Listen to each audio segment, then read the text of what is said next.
Hello, everyone, and welcome to another edition of the Cerebral Smack Talk live on YouTube.com. And it is good old MF Michael Fletcher alongside Anthony Florio and Dee Dee Woodson. And we welcome you for what undoubtedly is going to be a very good, interesting evening. First off, we got Smackdown Live. We also got the Mikey's Mindset, Lucha Underground. And I also got my thoughts on the G1 special that was from San Francisco at the Cow Palace that went down this past Saturday night, and I got a few thoughts about that show as well. So we're not going to waste any time. We're going to jump right in. SmackDown Live starts it off from Manchester, New Hampshire, and we started off with a Miz TV segment with Team Hell No.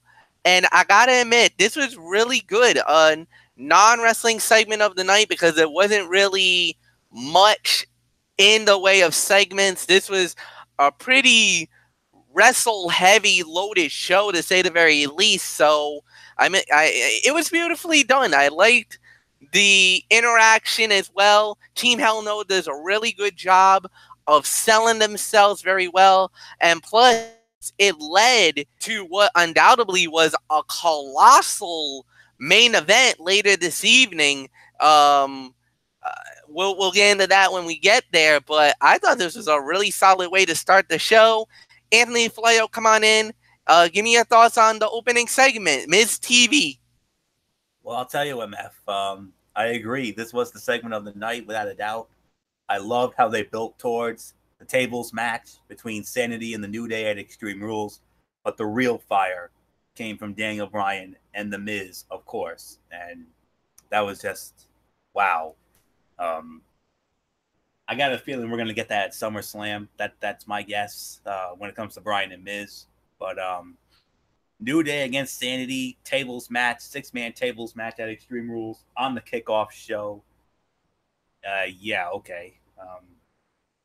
Don't understand that one, but it is what it is. But and the rule is that only one member has to go through the table instead of all three. So I don't know about that. We'll have to see how that goes. That's on the kickoff show. But other than that, I mean, we touched on everything. This was the segment of the night, without a doubt. This is really the only real segment on the show because, like you said, MF, this was a wrestling-heavy show. And, like I said, I loved how they built toward that tables match with Sanity and the New Day. But like I said, Daniel Bryan and The Miz, money. That's all I'm going to say on that. They did the right thing by holding it off. You want to save it for a quality event. And, of course, you got your second biggest event of the year coming up next month at the Barclays in Brooklyn, SummerSlam. That's when we're going to get Bryan and The Miz. Book it. That's all I'm going to say on that segment of the night, without a doubt. MF nailed everything. So, Dee Dee Woodson, come on in and let's get your thoughts on this opening segment of Miz TV. Yeah, by default, it's a segment of the night because it's the only in-ring segment they had. Everything else was backstage segments. So, very good way to start the show. Very good way to use our storyline building that they're very good with. So, not much more I have to say about it. Let's move on.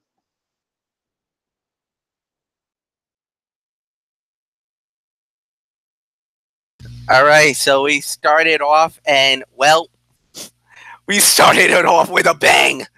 Oh my. This was highly publicized. It was talked about through all social media yesterday, and it's only Shinsuke Nakamura versus AJ Styles. What? However, the fight gets thrown out. We had some interference. Rusev and Jeff Hardy basically jumped in to make the saves. Well, all right, that's fine. Paige comes out, and she's like, you know what? Let's have Extreme Rules come early. Let's do a tag team fight. Something very traditional on SmackDown Live. It was Shinsuke Nakamura and Rusev versus Jeff Hardy and the phenomenal AJ Styles. And if memory serves me correct, give me one moment, please. I kind of need to get my notes. I kind of I'm kind of flying off this, flying a little out there for the moment. But when it was all said and done, the winners of the bout, and unofficially, well, the first fight ended in about, well, okay, the first match ended in 16 minutes and 25 seconds, and AJ gets the victory. Then on top of that, we add another 5 minutes and 15 seconds of TV time officially. So I guess you could say as a combined time of about 21, 22 minutes, just combined all together.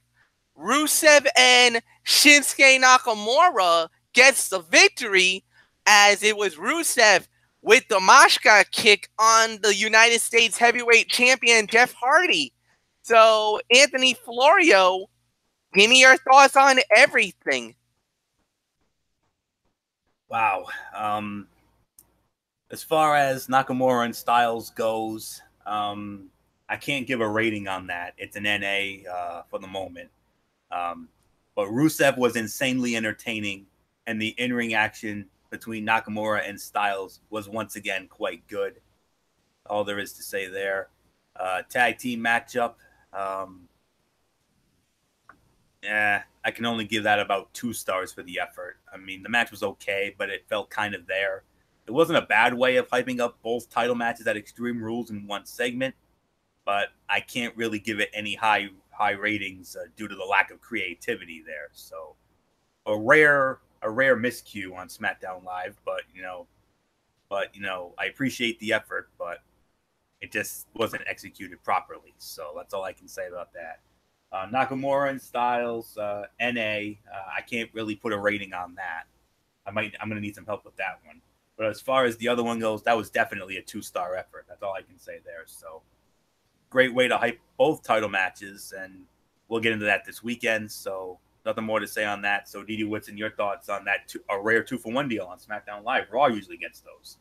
Yeah, it usually is a raw deal.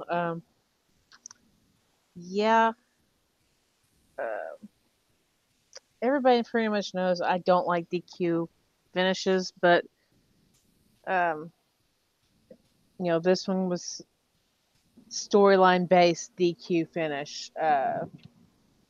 So I'll give it maybe 1 star just because of the fact that it was going in the direction of a good match, and it is very storyline based. As for the DQ finish, that's why I don't give it anything higher than that, because I mean, you have almost a 16-minute match. I mean, that's pretty darn good with these two guys, seeing as they've fought how many times now? More times than I care to remember right now. As for the tag team match, I'm going to agree. It's only about 2-star match. I mean, it wasn't very long. And pretty much Nakamura and Styles were pretty much spent by the time they got to this match. So really, all you had was AJ and Rusev to kind of carry the match. So, I mean, it just wasn't a whole lot of lackluster there, but still very storyline based. So, not much more I'm going to say on it. So, Fletch, it's yours. And now we come to the part of the show. Oh boy. I'm just gonna call cut out and save everybody the moment here. It was James Ellsworth one-on-one with Asuka in a lumberjack match, but the lumberjacks that were out there, well, Becky Lynch, both members of the Iconics, Peyton Royce and Billie Kay, Naomi, Lana, Sonya Deville, Mandy Rose, and basically The winner of the bout in 3 minutes and 20 seconds was Asuka. She got the Asuka lock, made Ellsworth tap out, which I know Didi Woodson would have been very happy. But unfortunately, after the match, Carmella does get the upper hand as basically, I don't know if it was like hairspray or it was some kind of spray, got right into Asuka's eyes, and the next thing you know, Carmella with an acai kick right to the chops of Asuka and basically leaves her down in a heap at the end. Yeah, all right, we get it. So fine, it served its purpose. Asuka gets a measure of revenge on Ellsworth. Of course, Carmella and Ellsworth finds a way to get the upper hand on Asuka heading into Sunday night, but the chickens came to roost on the evening because Paige was not having it no more. On Sunday night at Extreme Rules, it will be Asuka versus Carmella one-on-one, but here's an added caveat. The dreaded shark cage is coming back. That's right. This time, the no-chin brother, James Ellsworth, is about to get locked in a shark cage and is going to be suspended about 15 to 20 feet high in the air overlooking the ring. Yeah. Good luck with that, Holmes. Nothing more to say about that. So we get into the next segment, which was a one-on-one match where it was Sin Cara making his television return, and it's been a while since we've seen Sin Cara, and he went one-on-one with my man, El Idolo, Andrade Cien Almas, with the lovely and also devilish vixen Zelina Vega. And I can already see Didi Woodson rolling her eyes like, good Lord, Mike. Another one? Come on. All right. Andrade wins in 6 minutes.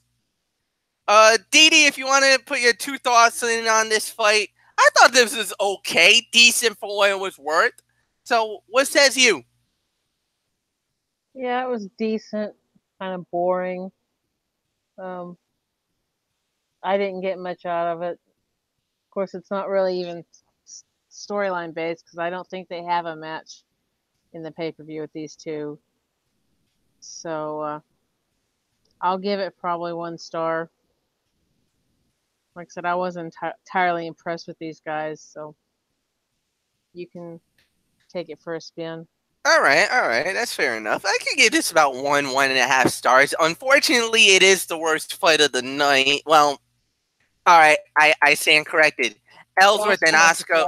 Yeah, I was about to say that Ellsworth and Asuka was the worst fight of the night. This was by default the second worst fight of the night. Probably the worst fight on the actual men's side of the night because we can't really call Asuka versus Ellsworth. It was more of an intergender fight. I mean, come on, guys. I think we can leave it at that. But yeah, I understand why there was a little bit of a hesitation, even though a lot of people may talk about that, this stemmed from a few weeks ago. And I liked how WWE actually went back and referred how Sin Cara was talking about Andrade saying, I've known him since 14 years old. He was really cool. He was this, that. And then something happened. And it wasn't something happened. It was someone happened. And we all know Zelina Vega basically was thinking, we got an idea. I like the play. I think you got so much potential. And if you allow me to mentor you, and I can help you get to that part. Well, Andrade said yes. He's like, I'll take your help. Next thing we know, Andrade Cien Mas was an NXT champion. He was, without a doubt, one of the top stars in NXT. Now they made the transition to SmackDown Live. And, right now, there's really nothing for him championship-wise because you got, Nakamura's going after Jeff Hardy for the U.S. title. Obviously, they don't want to use him as a tag team yet. So the only other belt is the WWE title. But right now, you got Rusev, you got AJ Styles, and it's too soon for Andrade Cien Mas to go after the most coveted prize in WWE, even though I think he definitely could be WWE Championship material. Not yet. Give it a year or so. I think he's more in the line of becoming a United States heavyweight champion before we see him get the brass ring, the ultimate prize of WWE. So it was kind of a rush fight. It was kind of thrown together, but it was kind of them throwing a little bit of a storyline from the backside and bringing it together. But, you never know. You kind of hope for the best, but you never know. So at the end of the day, good, solid. It served its purpose, and that was to make Andrade look good, which he did. And the ending of that fight, man, the double stomp to the chest that almost laid out Sin Cara, then the double knees on the corner. Goodbye. So good match, solid. Wish it could have been better, but it was a nice little TV quality fight. 1 to 1.5 stars. Anthony, I give it to you. I don't know what match you guys were watching, but I actually enjoyed this match. I thoroughly enjoyed this match. I'm going to go as far as to say this was the sleeper fight of the night. I'm actually going to give this 2.5 to 3 stars for the effort. And yes, it was a short match, but it was a very sweet match. It's a reminder of how brilliant Andrade Cien Mas is, as well as how tragically underrated Sin Cara is. This was great stuff. And MF, you talked about Almas, being a champion in WWE. I agree. I'm looking forward to Andrade Cien Mas's first title run in the WWE, whenever that is. We don't know when that's going to be, but you nailed everything. WWE title, forget about that. He's not going anywhere near that. You got the best wrestler in the world holding that thing right now in AJ Styles. We already know he's going to get by Rusev at Extreme Rules. That's a given. SummerSlam, I don't know, because there is a rumor going around that the Phenomenal One could be rekindling a rivalry with someone that he used to work with in TNA, and he's someone he knows very well from TNA. I'm just going to park it there. That's the rumored match I'm hearing for SummerSlam. And if that's the case, oh, Lordy, we're going to have ourselves a match of the year candidate for sure, if that's the case. But we'll see how it plays out within the next month. But I agree. He's U.S. Championship material, but not yet. Got Jeff Hardy with it now, but I think Shinsuke Nakamura is going to take it from Jeff Hardy at Extreme Rules because of those reported nerve issues with Jeff Hardy. And, we'll see how that plays out Sunday night. Of course, we'll preview that sometime on Saturday. We got to work out a time when it comes to Saturday because we have the Strictly Sports show on Friday night, which I'll get into at the end of the show. A very interesting docket and a change in the docket. We actually made a change, Derek and I, via Facebook comment chat a little earlier this afternoon. So I'll tell you what that is a little at the end of the show. But for right now, sleeper fight in the night, 2.5. I think 2.5 probably is the best. I think 3 might have been reaching, but what we got, it was not as bad as you two thought it was. Watch the match again and tell me what you really think. So, contrary to what MF and DD say, 2.5 stars, sleeper fight of the night. Great action throughout. Well done. Yes, it was too short, but it was short and sweet. That's all there is to say on that. And upward and onward for Andrade Cien Almas and Zelina Vega. And before I give it back to MF, I'm surprised you didn't throw out one of your infamous gurs when you threw it when you were talking about Zelina Vega. So no, because I don't want to gross out Didi Woodson. I don't want to do anything that would get me thrown into the woodshed tonight. Oh, yeah. So yep. And one other thing, if we were doing commentary, I have a funny moment in mind, but I'll save that for behind the scenes. So nothing more to say than that. Let's move on to the main event. Main event, 10-man tag team warfare. The Bludgeon Brothers and all three members, and Sanity themselves against the New Day and Team Hell No. When it was all said and done, the winner of the bout in 16 minutes and 45 seconds was Team Hell No and the New Day, as it was Daniel Bryan hitting the running knee on Eric Young for the pin. Wow. This was really good. This was a very good way to close the show. It looked good. It looked good. I had nothing bad to say about it. Everybody played their parts really, really good. Team Hell No's got a lot of momentum going into Sunday night, going into the tag team title fight against the Bludgeons. And no shame into Sanity. I know they looked pretty bad this week because of the loss, but don't worry, they'll be fine. I think they'll get the victory over the New Day at Extreme Rules. But man, alive, this was a really good match. This was solid. 3 to 3.5 stars for me. Easily one of the top fights of the night, and a great way to close the show tonight on SmackDown Live. Definitely a solid way to end it, and definitely going into the Extreme Rules. I gotta say it. I think SmackDown did a really good job building their half of the show going into this event on Sunday night as well. So all in all, bravo SmackDown Live. Anthony, it's yours. This was the fight of the night, without a doubt. I'm giving this 3.5 to 4 stars. This was awesome.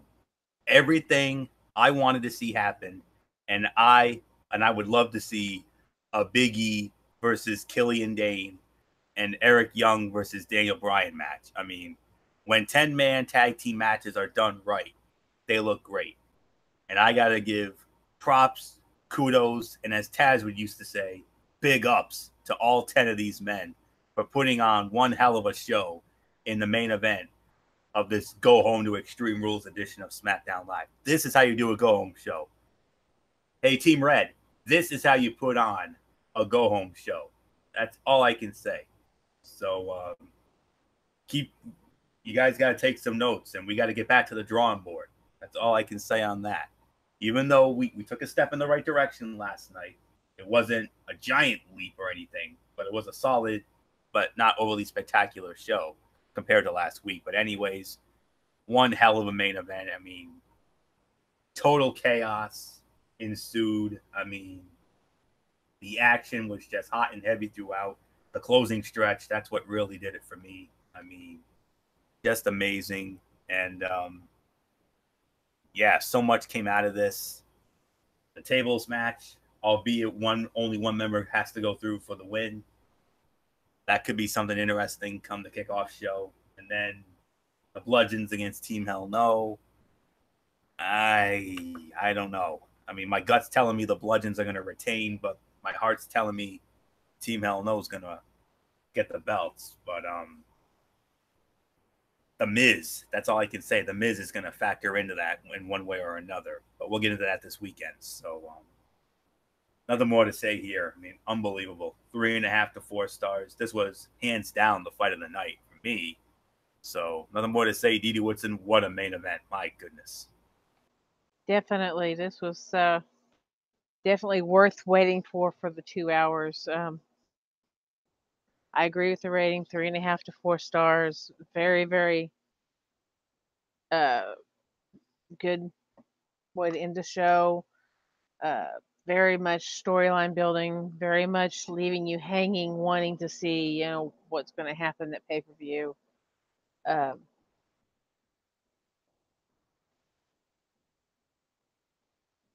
I think that the teams they worked really good together. Having New Day with Hell No and Sanity with the Bludgeon Brothers, they worked together, as the 5 team very well together for this match. I mean, there's not really anything negative you can say about this main event. They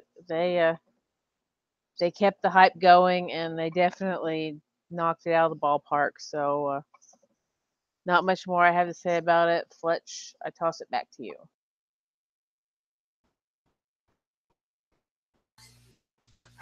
All right, and guys, it's time for the overall review. Anthony, you unmuted your mic, smart man. You lead off, my friend. What did you think about SmackDown Live and their go-home show to Extreme Rules?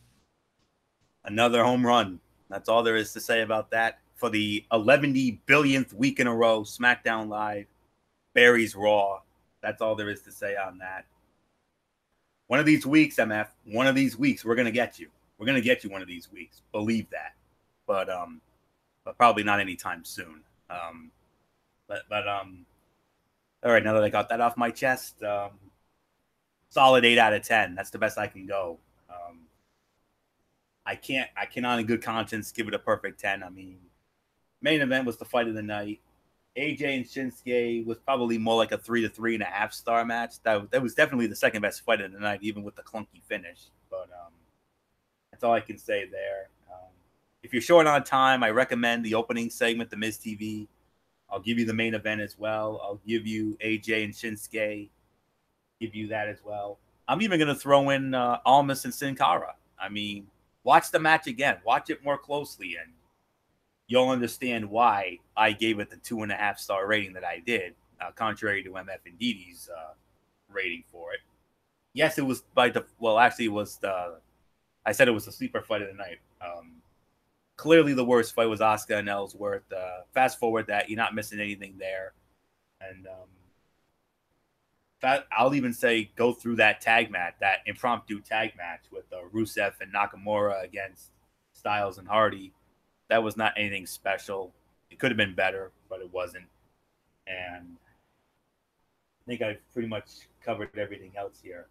The only things that I would say cut out if you're watching via the DVR, cut out that tag match, the impromptu tag match, definitely cut out the Asuka and Ellsworth.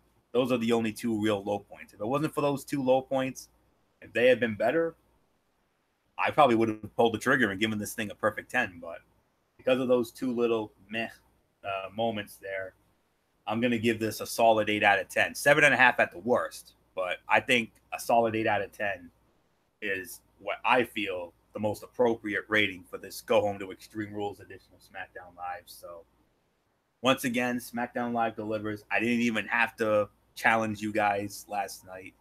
I mean, Raw was better, but I mean, Raw was a better show than last week, but it was a 5.5 out of 10. This was an 8 out of 10 for me. Another home run for Team Blue, without a doubt. So now we get to Extreme Rules this weekend, and then next week, oh boy, we get to start building up to the biggest party of the summer. Wham Bam SummerSlam. That's all I can say about that. So 8 out of 10. Didi Woodson, is the rating just right? Lower, higher, what? No, the rating's right. And yes, I did watch Raw, but I wasn't on the show last night. So yeah, that definitely was not the best go home show I think I've ever seen. And so that rating, yeah, would be 5 out of 5.5. 5 to 5.5 out of 10. But this one definitely was 8 out of 10. Definitely hit it out of the ballpark. I don't have to see Sin Cara and Amos to change my rating, because I'm not going to change my rating, because I was not impressed completely with it. Yeah, they made it almost look good, but it is what it is. It to me, to me, I was not really into that match. I don't, you guys, if you're into it, great, go for it. It wasn't one that really kept my attention. So, but yeah, the rest of the show definitely, Ellsworth, Oscar, worst match of the night. Not going to get into it because I will go into a rant. Uh, but most of the rest of it was fairly good. So I'm not going to harp too much on it. So I guess I'll see you guys Saturday. Just hit me up for a time. Night.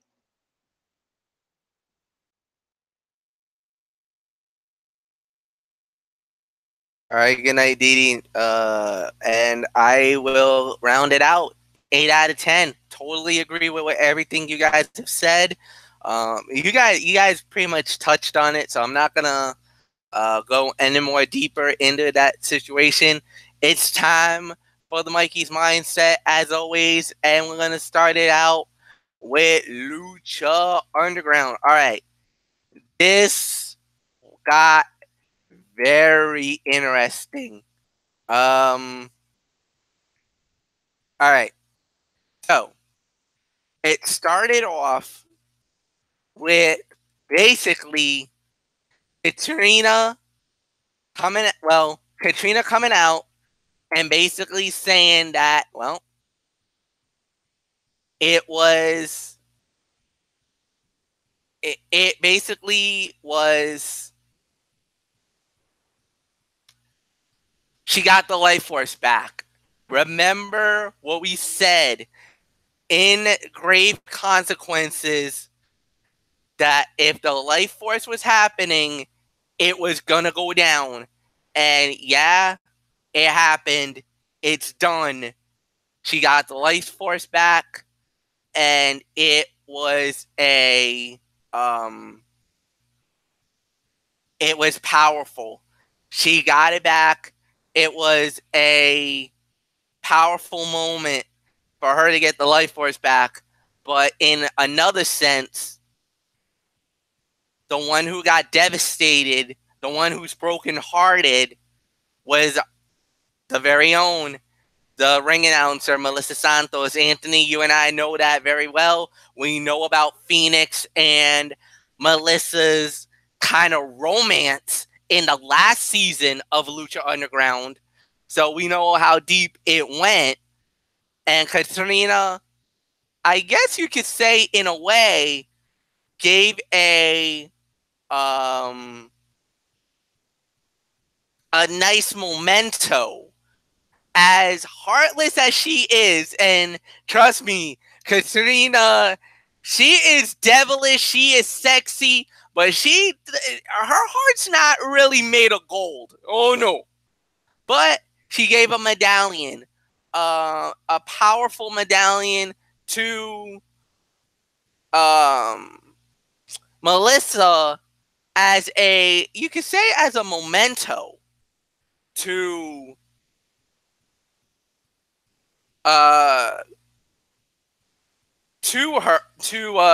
Melissa got a memento from Katrina. So what does that mean? What is that gonna happen? I don't know. But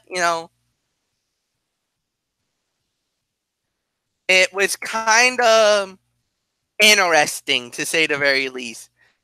First fight of the night, we had was Big Bad Steve against the Savage Jake Strong. Winner of the bout in 2 minutes and 6 seconds was Jake Strong. Short fight. I'm sorry. I could easily call it worst fight of the night too. I mean, I don't know why. It kind of wasn't really anything amazing about it, so I'm just gonna leave it as is, and we're just gonna go right into the next fight of the night, which was Johnny Mundo and Talia Valkyrie versus Cabra Moon and Draga. And the winners of the bout in 6 minutes and 24 seconds, Johnny Mundo, Talia Valkyrie. Good fight. Good TV quality match. I like it. I like this storyline. The Underworld Underground versus the reptile tribe. Nice little feud, nice thing going on. I got nothing bad to say about it. Now we go into the next fight of the evening, which was Matanza Cueto versus Jesse Goddard. Matanza Cueto destroys him in 51 seconds. Nothing more to say. We all knew this was a savage fight. The monster's been unleashed, and God had mercy on the souls of all the people in the temple. That's all I'm saying about that. Main event of the evening was King Cuerno versus Chavo Guerrero Jr. And the winner of the fight would get one of the 7 Aztec medallions that would give him the opportunity for the gift of the gods. When it was all said and done, the winner of the bout in 10 minutes and 1 second, King Cuerno wins the match. He gets the Deer Tribe medallion. And fight of the night, great match, great battle. 3 stars for me, and definitely a end to a very good Lucha Underground. 7 out of 10 is what I give for the show. Like I said, solid fight, nothing more to say. So we're gonna go into the other half of the big lineup that was set, and that was on Saturday, the New Japan Pro Wrestling G1 special from the Cow Palace in San Francisco, California. We started it off with it looks like an 8-man tag. So it was MF, with all due respect, I'm going to correct you here. I'm going to surprise you folks. I actually saw this show, believe it or not, and it actually started out as a 10-man tag team match, not an 8-man tag. All right, so 10-man tag. Rocky Romero, that's Roppongi 3K, Grado, and Yoshihashi representing my favorite crew in all of New Japan.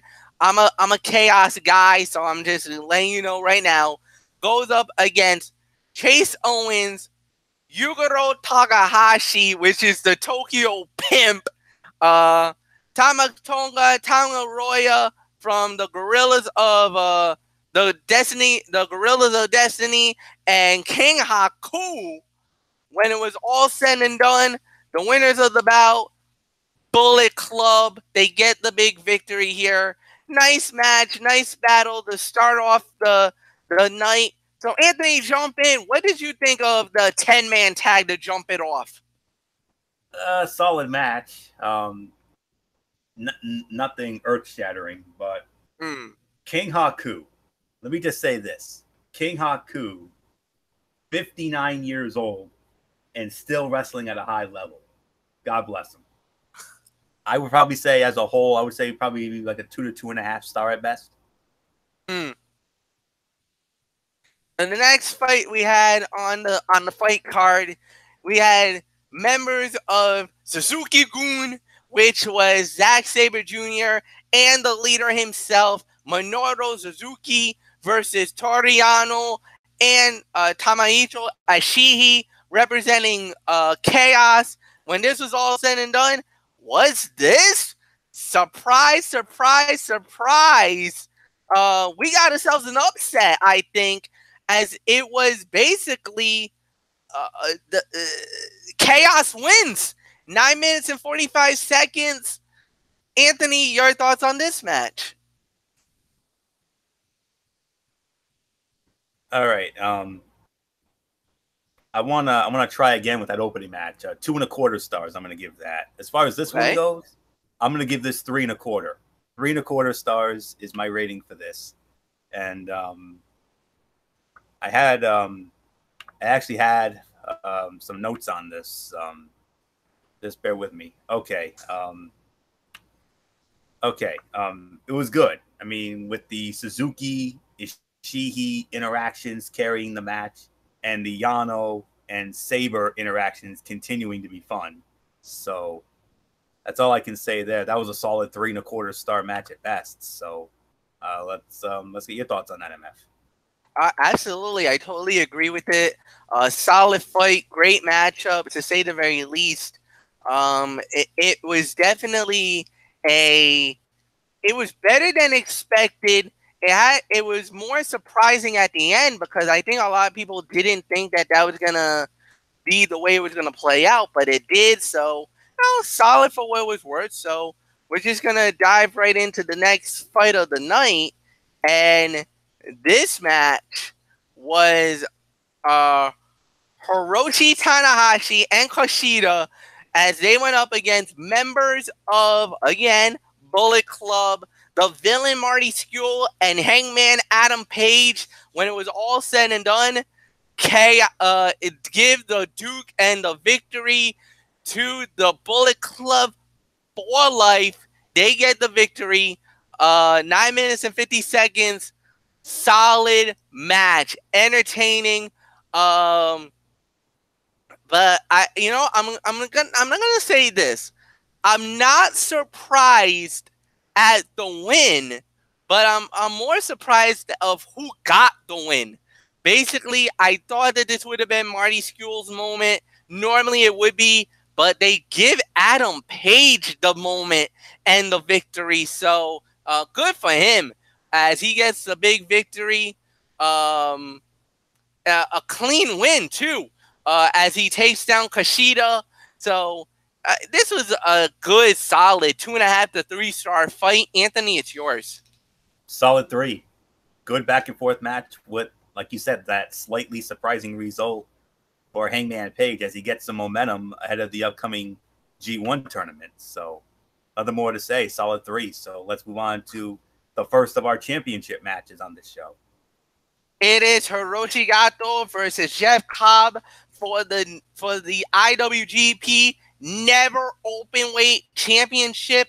When it was all said and done, the winner of the bout in 12 minutes and 20 seconds, and still the IWGP Never Openweight Champion, Hiroshi Gato. Anthony, it's all yours. 3.5 stars, MF. This was an overall very good match. Jeff Cobb had a good showing, but it wasn't the great match I was hoping he would have. But still, this was very enjoyable with an invested crowd in Jeff Cobb. And while the finish was a little on the flat side, up to that point, it was the best thing on the show. That wasn't until later in the show. So, and you're not going to believe which fight on this card I'm actually rating as the fight of the night. I'm going to surprise a lot of people. I know I'm already surprising people by chiming in on this, but it's true. I actually, sat down and watched this show on Access TV. They had a marathon of New Japan shows earlier in the day. So, and then when I heard about this show, I'm like, you know what? I want to see what this is. I'm intrigued. Let's go for this. And I'll tell you what, MF, I'm glad I did. So that's all I can say. So 3.5 stars for this one, and let's get your thoughts on it. 3.5 stars, no doubt about it. Gato looked amazing in this fight. This was a be a man fight. Strong, suspenseful match, and it was a slugfest. These guys duked it out. They stood out more than anything else. And like you said, yes, I'm not very sold, not very as everybody would say about what's going on with Jeff Cobb. You hope for the best and hope and pray that he does really good in the future. But, solid performance, not bad. But Gato's just an amazing performer, man. Every time he's in that ring, you gotta get ready because he will bring Smash Mouth, that strong style as they always talk about in Japan. Derek alludes to it a lot. So, yeah, this was an amazing match, no doubt about it. It goes up, and we get the next fight of the evening, for the IWGP Heavyweight Tag Team titles, the Young Bucks. Matt and Nick Jackson goes up against two members of Los Ingobernables de Japón, as it was Evil and Sadada. When it was all said and done, the winners of the bout, and still the IWGP Tag Team Champions, the Young Bucks. All right. This was an amazing fight. This was incredible. 16 minutes and 10 seconds was the time of the fall, but this was, without a doubt, one of the better tag team title fights.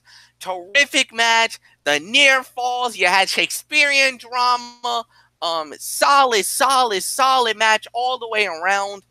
Another 3.5-star fight for me. Nothing more to say. Anthony, it's yours. Slight disagreement with the rating. Solid 4 stars for me. I mean, okay. The only downside was the ref bump. I really didn't like that, honestly, but it was still a great tag team match.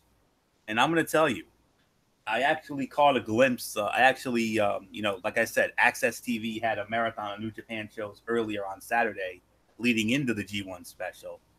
And I caught their Dominion match, the tag team match they had at Dominion when the Young Bucks won the titles from Evil and Sonata. And, comparing both of those matches, I think this one was just a smidgen better, if I'm going to be quite honest with you. I agree. The action escalated well throughout. This is the theme of this review. The crowd was hot. You're going to hear me say that quite a lot during this. The crowd was hot, and they delivered once again. It was tremendously fun. The Young Bucks deliver again, while Evil and Sonata continue to be great. And I'm just going to put this out there right now. You want to know who the best tag team in all of professional wrestling is today, my friends? It's Matt and Nick Jackson, the Young Bucks. Period. End of quotation, end of statement. MF, move on. I know a lot of people are going to disagree with you on that, Anthony. And the thing is that even though I agree with them, but they have been known, and I hate to do this, and I know Derek Ferrer is going to probably come after me for this, but they have been notorious for being what they call spot monkeys. And that is, that they do so many high spots, so many things, but that's what gets them in trouble with the wrestling elite. And I'm not talking about I'm talking about the purists, the old time wrestling fans, the old school fans. The new school guys, they love the Young Bucks, but there's also people that feel like the Young Bucks are a bad representation of tag team wrestling with the way that they do their stuff. Now, again, a debate for another day, and I disagree with the purists, with those diehards. I'm with you on that they are, without a doubt, the best tag team in the world today, and there's no doubt about it. So we're just going to park it there. We'll go into the next fight of the night, which was Bushi and Tetsuya Naito versus Will Ospreay and the Rainmaker, Kushida Okada. When it was all said and done, Chaos wins the match at 12 minutes and 30 seconds. Will Ospreay hits the Stormbreaker on Bushi for the 1-2-3. Solid, amazing match. Great match. This was a gem. This was definitely, even though it was a predictable outcome and everything else, I gotta give it to Will Ospreay. He's one of the bright young talents in New Japan Pro Wrestling. One of the bright young talents in wrestling, period. This guy has got the bar set so high for himself to align himself with the guys of Chaos, and especially with a guy who was, without a doubt, for a long time, for about 2 years, the face of New Japan Pro Wrestling, the former IWGP Heavyweight Champion of the World, the Rainmaker, Kazuchika Okada.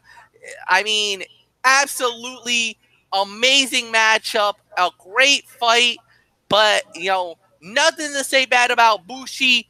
And for me, Tetsuya Naito is probably the next man to possibly fight for the IWGP Heavyweight Championship of the World. He didn't win the title a year ago. Basically, the Rainmaker Okada won the title, successfully defended the title at Wrestle Kingdom. But I assure you, in the G1 Climax tournament, this guy is one of the perennial favorites to win it all and possibly get a shot at the IWGP Heavyweight title and possibly fight Kenny Omega at Wrestle Kingdom in January 4, 2019. And if that fight happens, all bets are off. That's all I'm saying. 3.5-star fight. Anthony, go. Well, this is going to be our first disagreement of the night here. You probably saw a different match than I did. I wasn't really feeling this match, honestly. I'm giving this 2.5 for the best. Fair enough. I mean, it was a very average and disappointing match. I mean, I didn't really see any heat or energy, and Naito and Okada, I mean, they could have been better, honestly, but I'm going to make another statement here and now. Kazuchika Okada, to me, the greatest IWGP Heavyweight Champion in history. I mean, he held that thing for 720 days, 12 successful title defenses. I mean, before finally dropping it to Omega at the Dominion, which I saw. That was a 5-star classic. And for me right now, that is my match of the year for 2018. I don't give a damn what anybody says. So that's all I can say there. So 2.5 stars. This was my disappointment fight of the night. But nothing more to say here. Let's move on. And I believe we're back in championship match mode here. Yeah, it is the ticking time bomb.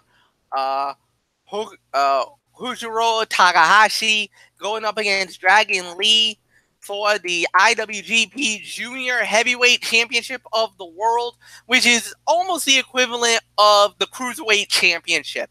Just for all you American fans out there that doesn't follow New Japan, the Junior Heavyweight title is basically like the Cruiserweight Championship that you see on 205 Live. When it was all said and done, the winner of the bout and still the IWGP Junior Heavyweight Champion, the Time Bomb, Hiroshiro Takahashi. Anthony, before you get your thoughts, there was a bump in the fight. Thank God that Takahashi made it out or walked out, but unfortunately, he did suffer a broken neck. We don't know the severity of the injury, but we do know that he is going to be out for a while. So who knows? He might have to drop the belt very soon. But, New Japan Pro Wrestling confirmed it that he broke his neck during this fight. But Takahashi was able to finish it and successfully defend the title. So, your thoughts on the match? All right, here comes another surprise here. To me, I got to say this was the second best fight of the night. 4.25 stars is my rating. This was a great match. And this was exactly the style of match you would expect and want from these two. It was really great. The crowd was invested the entire time. And they delivered on the crazy and danger level that they have become famous for. Who knows if they were going to be able to walk the next days or weeks, but it was just tremendous. And these two guys remain absolutely insane. One of the best rivalries in New Japan, without question.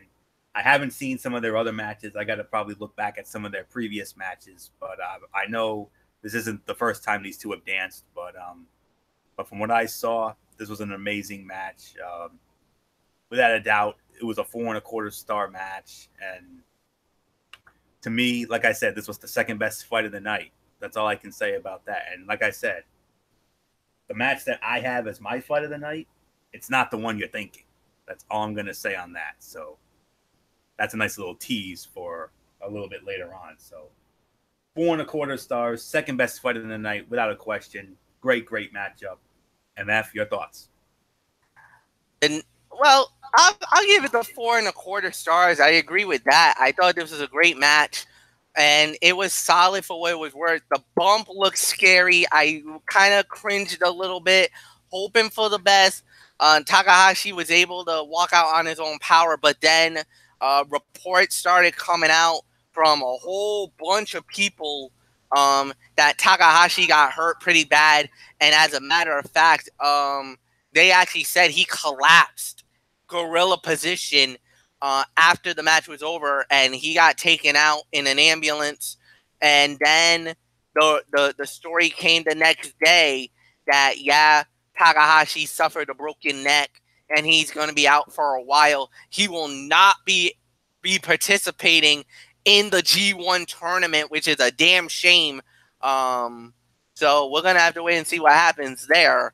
But the next fight of the night, Anthony, and I think I know where you're going with this one, for the IWGP United States Heavyweight Championship, the champion Jay White, Switchblade Jay White versus Juice Robinson.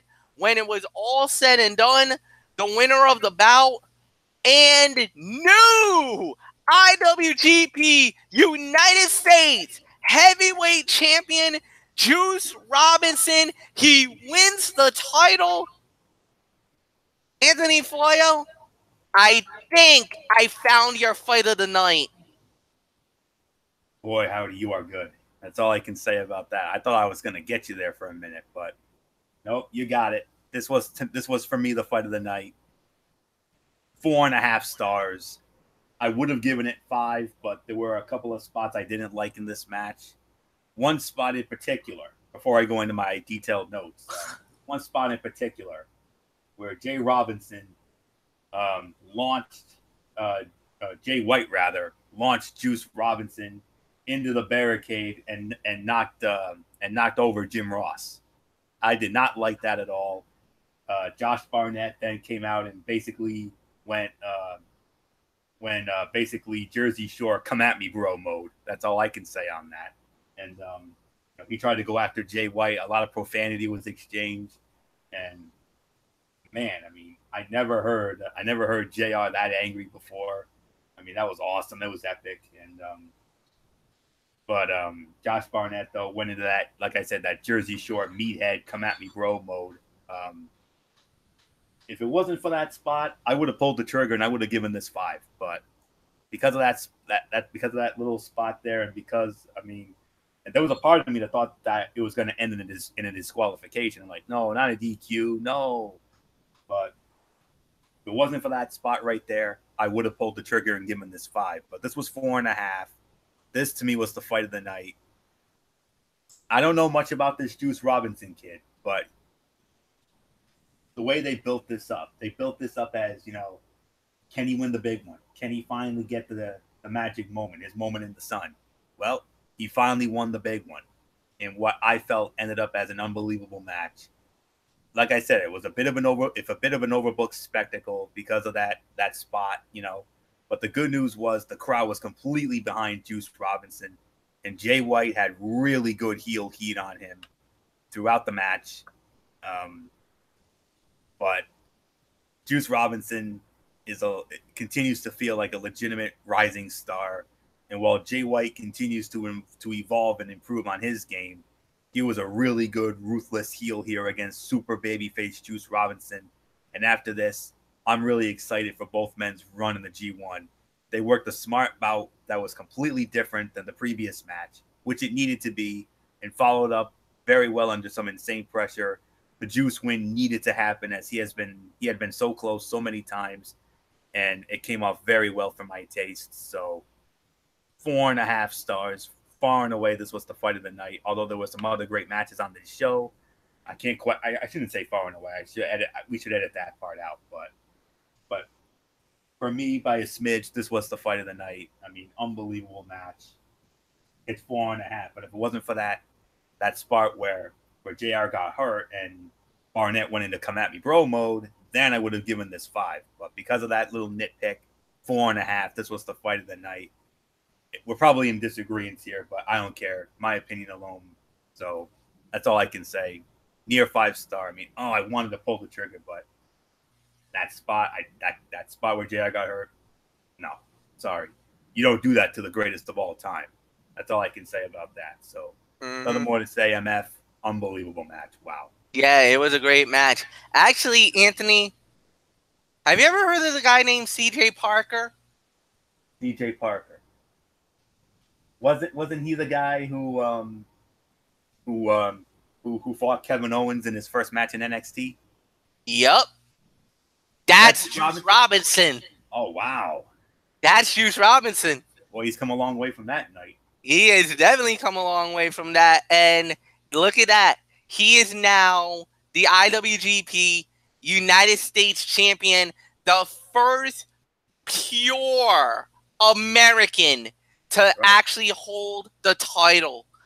As everybody know, Kenny Omega was the first IWGP US champion, but he's Canadian.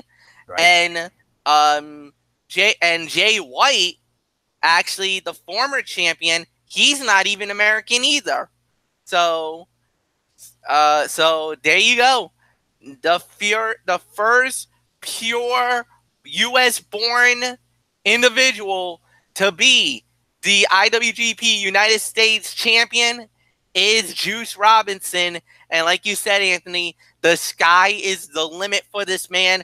And who knows, he might have some very good potential leading into the G1 Climax tournament later on in the year.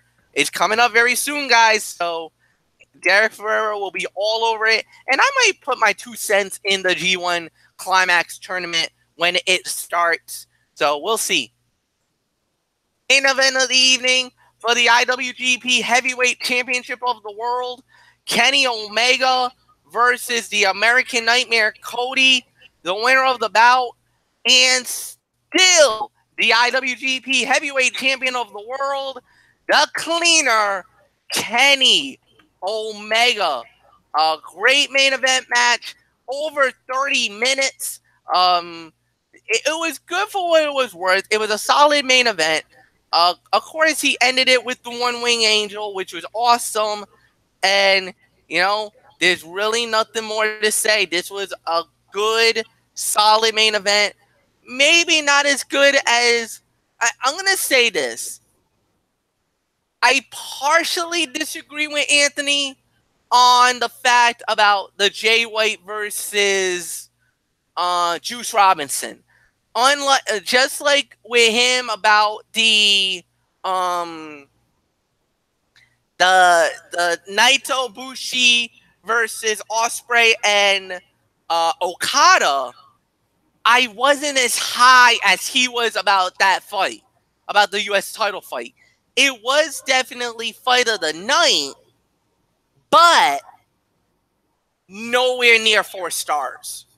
I disagree. I could give this about 3 3/4, but 4-star level, I can't do it. I can't pull the trigger. I'm sorry. I can't. We'll agree to disagree on that. The main event here, it got a lot of time. It got the feel that it was going to be a 5-star, maybe 4, but it wasn't nowhere close. I'm sorry. Just like it was with the Ring of Honor, the Super Card of Honor, this disappointed. This was a letdown in my eyes. And for this to be the main event for the IWGP Heavyweight title, doy. I'm sorry. I can only give this about 3 stars. Maybe 3 1/4 just to be on the safe side. But disappointed with this main event. Nothing more to say. Anthony, it's yours. I agree. It was disappointing, but not as disappointing as you thought, MF. 3.5 is my rating. It was very good, but really overbooked, and at times, or it was repetitive.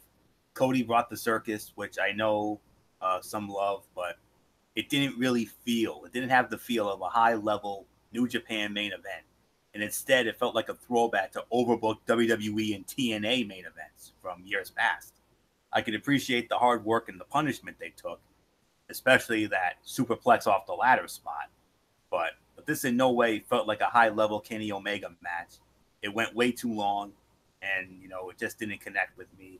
But I think you probably could have taken maybe 10 or 15 minutes off of this. You probably 20 to 25. This would have been great, but 34 minutes, but almost 34 and a half minutes. Nah, not there. So 3.5. I could probably say this was the disappointment fight of the night. I was expecting a 5-star classic from these two, but boy, did they let me down, man. That's all I can say on that. I was so excited for this match. This was the reason why I wanted to watch this show in the first place, for this fight alone. But then I saw the other fights, and that U.S. match was just the one that really did it for me. So that's all I can say. So this was, for me, 3.5. Probably third or fourth best fight of the night, but definitely the colossal disappointment of the night. Man, all I can say. So nothing more to say. Let's get into the overall review, MF. All right. I guess Anthony, you lead off. What is your sentiments of the New Japan G1 special from San Fran? I'm gonna rate this between 7 3/4 to 8 out of 10. I mean, it was an overall very good and strong event. 3 standout matches, a huge title change, and a great show closing angle with the Bullet Club, going after Kenny Omega at the end. Unfortunately, there were some production issues and commentary. They hurt the show, which was the only real big negative on the event. If you're pressed for time, catch the tag team championship match, the IWGP tag team championship match with the Young Bucks and Evil and Sonata. The junior heavyweight match with Lee and Takahashi. Strongly recommend that. I highly recommend the United States heavyweight championship match. Jay White and Juice Robinson. That was the fight of the night for me. And of course, the angle at the end where the Bullet Club turned on Kenny Omega. Well, the Tongan version of it, the King Hakugu turning on Kenny Omega at the end. But other than that, it was the first time I had sat through an entire New Japan show. It was an experience for me. I think I'm definitely going to get into this as we're going forward. I'm definitely going to be interested to see when that G1 show is. I'm not gonna, watch it on that, that pay-per-view thing that I know MF and Derek do. I'm just gonna keep an eye out for it on Access TV. So that's all I can say on that. So great show. I mean, it was the highest grossing U.S. event in New Japan history. Congratulations. That's all I can say on that. Cow Palace, San Francisco. Great show. No doubt about it. So 7 3/4 to 8 out of 10. Damn good show. An experience for me. And I'll take some more of that, please. And I'm looking forward to seeing that G1. And I'm only going to watch it on Access TV. I'm not going to, That's fine. Do that. Besides all the highlights and all the great moments from the G1 will be on Access. It's just going to be a little bit of some time to get there.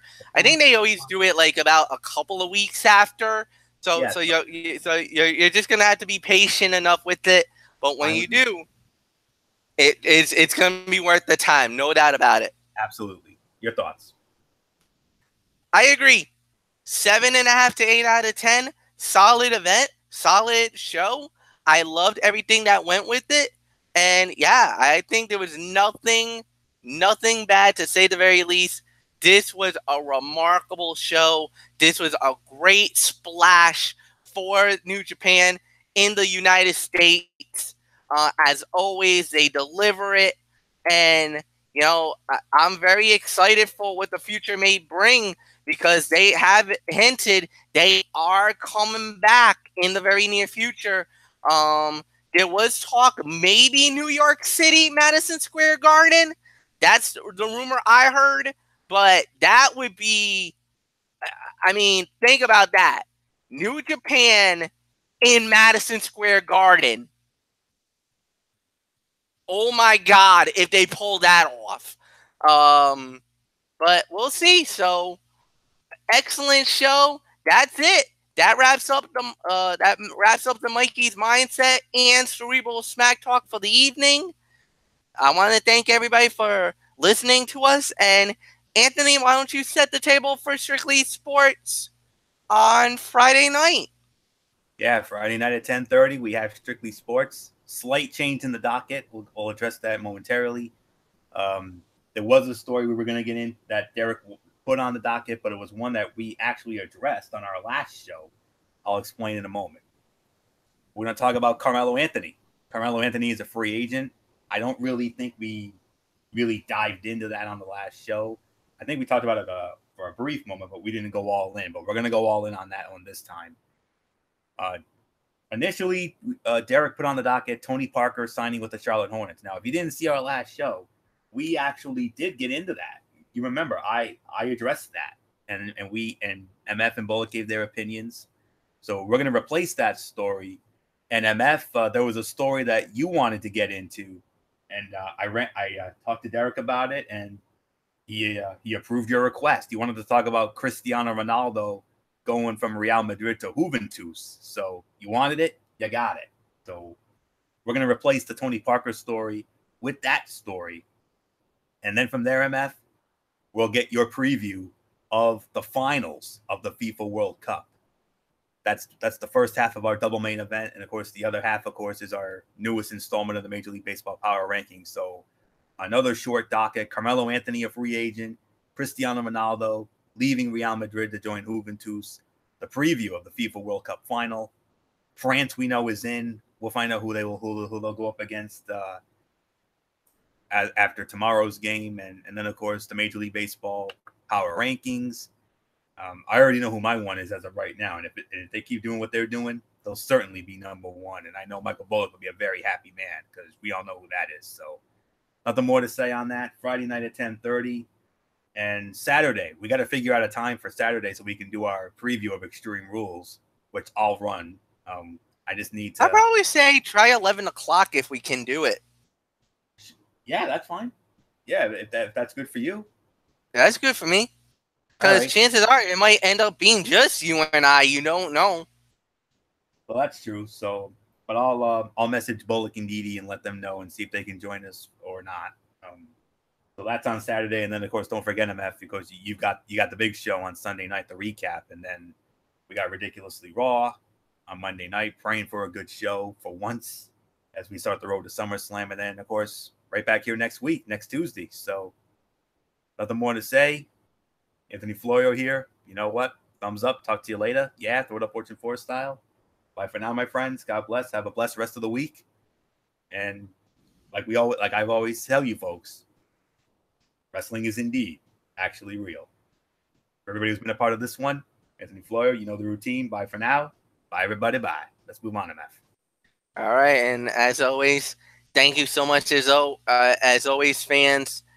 Like the video, leave a comment at the bottom, share it with all your friends on all social media platforms. You guys know the drill. And, of course, we'll see you guys on Friday night. For Anthony Florio, for Didi Woodson, I'm Michael Fletcher. Have a good night, everybody. So long for now.